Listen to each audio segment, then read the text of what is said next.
ဘီလီယံချီချမ်းသာပေမဲ့ဝတ်မုံရွှေနဲ့တခြားမင်းသမီးတွေလိုမကြွားပဲယူသားအေးချမ်းစွာဖြတ်သန်းနေလို့ချီကျူးခံနေရတဲ့ချစ်စနဦးပရိသတ်ကြီးများအားလုံးပဲမင်္ဂလာပါရှင် TK မီဒီယာမှပြန်လည်ကြိုဆိုလိုက်ပါတယ်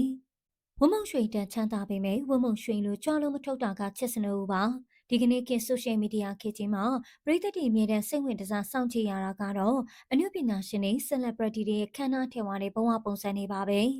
ဒါကမ္ဘာတစ်ဝန်းလုံးက trend တစ်ခုလိုဖြစ်နေပြီးမြန်မာနိုင်ငံကထိပ်တန်းနုပညာရှင်တွေလည်းဒီထဲမှာပါဝင်ပါပဲ။အားလုံးသိကြတဲ့အတိုင်းထိပ်တန်းမင်းသမီးတွေဖြစ်တဲ့ဥပမာမင်းသမီးကျော်ဝတ်မုံရွှေရင်မိုးရီကိုဒါမှမဟုတ်ပိုးကြပြုခင်တွေလိုအနုပညာရှင်တွေရဲ့လူမှုကွန်ရက်စာမျက်နှာတွေမှာဆိုရင်သူတို့ရဲ့အောင်မြင်မှုတွေအတူနောက်ကလိုက်ပါလာတဲ့တန်မိုးကြီး brand တွေခင်မီကာတွေတန်မိုးကြီးရတနာတွေကိုတွေ့မြင်ရလေရှိပါတယ်။ဒါကလည်းသူတို့ရဲ့စူးစမ်းမှုနဲ့အောင်မြင်မှုတစ်စိတ်တစ်ပိုင်းကိုပြည်သက်ကိုမျှဝေတာဖြစ်လို့မဆန်းပါဘူး။ပြည်သက်တွေကလည်းဒါကိုစိတ်ဝင်စားနဲ့အားပေးကြပါတယ်။ဒီလိုပိုင်ဆိုင်မှုတွေကိုပြိုင်ဆိုင်ပြသနေကြတဲ့ခေတ်ကြီးတွေမှာတကယ်တမ်းဘီလီယံနဲ့ချီချမ်းသာနေပေမဲ့လုံးဝကြွားလုံးမထုတ်ပဲအေးချမ်းစွာနေထိုင်နေတဲ့မင်းသမီးတယောက်ကတော့တခေတ်တခါကပြည်သက်တွေအရန်ချစ်ခင်ရတဲ့အခုချိန်မှာတော့နုပညာလောကကနေအနားယူသွားပြီဖြစ်တဲ့မင်းသမီးချစ်စနဦးပါပြည်သက်တချို့သိကြသလိုပဲမင်းသမီးချစ်စနဦးဟာမြန်မာနိုင်ငံရဲ့ချမ်းသာဆုံးခရိုနီတတိသားတယောက်ဖြစ်တဲ့ကိုပိုးသားနဲ့လက်ထပ်ထားတာဖြစ်ပါတယ်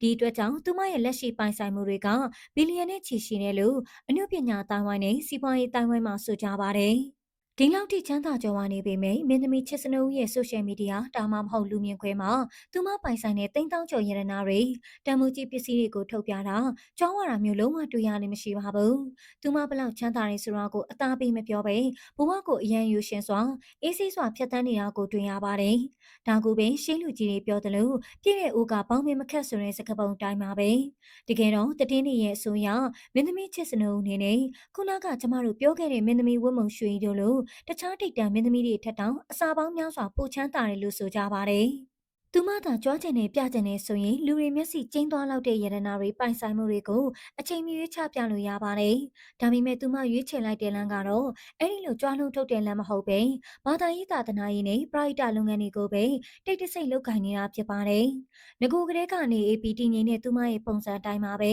။အခုလို flash ကြတဲ့ခေတ်ကြီးမှာကိုတကယ်အများကြီးပိုင်ဆိုင်ထားပါလဲနဲ့အဲ့ဒီပိုင်ဆိုင်မှုတွေကိုဂုဏ်မြူပဲကိုယ့်ရဲ့တည်ငြိမ်အေးချမ်းတဲ့ဘဝလေးကိုပဲတန်ဖိုးထားဖြတ်သန်းနေတဲ့သူမရဲ့ဒီလိုတည်ငြိမ်အေးဆေးတဲ့စိတ်ထားနဲ့နေထိုင်မှုပုံစံက